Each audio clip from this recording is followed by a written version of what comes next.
Hello बच्चों, let's see the question. The question says increasing order towards nucleophilic substitution is. तो इस question में हमें क्या है, हमारे तीन कंपाउंड्स दे रखे हैं और हमें बताना है कि जो इंक्रीजिंग ऑर्डर होगा टुवर्ड्स न्यूक्लियोफिलिक सब्स्टिट्यूशन रिएक्शन वो हमारे पास क्या होगा। तो सबसे पहले तो इस क्वेश्चन के लिए हम की कंसेप्ट देख लेते हैं, हमें क्या रिक्वायर्ड है। सो यहाँ पे जो हमें की कंसेप्ट चाहिए दैट इज केमिकल प्रॉपर्टीज और we can say chemical reactions of alkyl halide.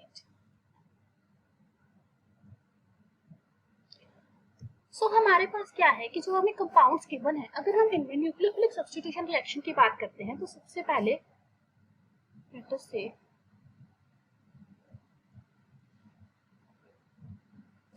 इस क्वेश्चन में हम देखें तो अगर हमें न्यूक्लियोफिलिक सब्स्टिट्यूशन रिएक्शन करना है तो हमें जो कंडीशंस है वो क्या चाहिए होंगी, that is NaOH 623 kelvin 300 atmosphere and second is H positive. तो इन कंडीशंस में हमारे पास क्या होता है, न्यूक्लियोफिलिक सब्स्टिट्यूशन रिएक्शन होगी और यहाँ पे आ जाएगा OH। और अगर हम ये वाला कंपाउंड लेते हैं सेकंड, तो इस केस में हमारे पास क्या है, क्योंकि इलेक्ट्रॉन विड्रॉइंग ग्रुप प्रेजेंट है, तो इलेक्ट्रॉन विड्रॉइंग ग्रुप क्या करेगा, जो हमारा रिंग है वहां से क्या कर रहा है उस चीज को, उससे इलेक्ट्रॉन्स खींच रहा है, जिसकी वजह से क्या होगा, यहाँ पे जो प्रेजेंस होती है इलेक्ट्रॉन विड्रॉइंग ग्रुप पे ऑर्थो और पैरा पोजीशन पे, वो जो रिएक्टिविटी है उसको क्या कर रहा है, इंक्रीज कर देता है टुवर्ड्स हैलो एरीज। सो अगर हम इस पे मान लो NaOH डालेंगे तो ये रिएक्शन 443 केल्विन पे ही हमारे पास हो जाती है। हमें ज्यादा टेम्परेचर की रिक्वायरमेंट नहीं होती, क्योंकि इलेक्ट्रॉन विड्रॉइंग ग्रुप क्या कर रहा है, बेंजीन को इलेक्ट्रॉन डेफिशिएंट बना रहा है, जिसकी वजह से क्या होगा कि हमारा जो अटैक है न्यूक्लियोफाइल का वो इजीली हो जाएगा। और अगर हम इसमें से लास्ट केस देखते हैं, सो लास्ट केस में हमारे पास क्या है,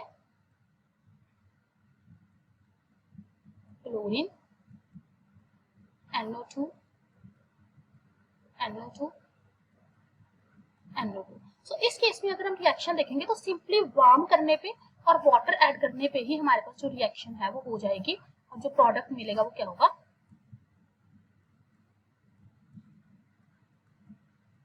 NO2 और NO2। सो हम क्या देख रहे हैं कि जो हमारी रिएक्टिविटी है टुवर्ड्स न्यूक्लियोफिलिक सब्स्टिट्यूशन रिएक्शन वो सबसे ज्यादा हमें कंपाउंड 3 में देखने को मिल रही है, देन 2 में और देन 1 में। इसका रीजन यही है कि अगर हमारे पास इलेक्ट्रॉन विड्रॉइंग ग्रुप्स होते हैं तो जितने ज्यादा इलेक्ट्रॉन विड्रॉइंग ग्रुप होंगे वो क्या करेंगे, बेंजीन से इलेक्ट्रॉन डेंसिटी खींचेंगे, और अगर वो इलेक्ट्रॉन डेंसिटी खींचेंगे तो बेंजीन को इलेक्ट्रोफिलिक बनाएंगे, जिसकी वजह से हमारे पास जो न्यूक्लियोफाइल का अटैक है वो क्या हो जाएगा, ईजियर हो जाएगा। Hope you find the answer. Best of luck.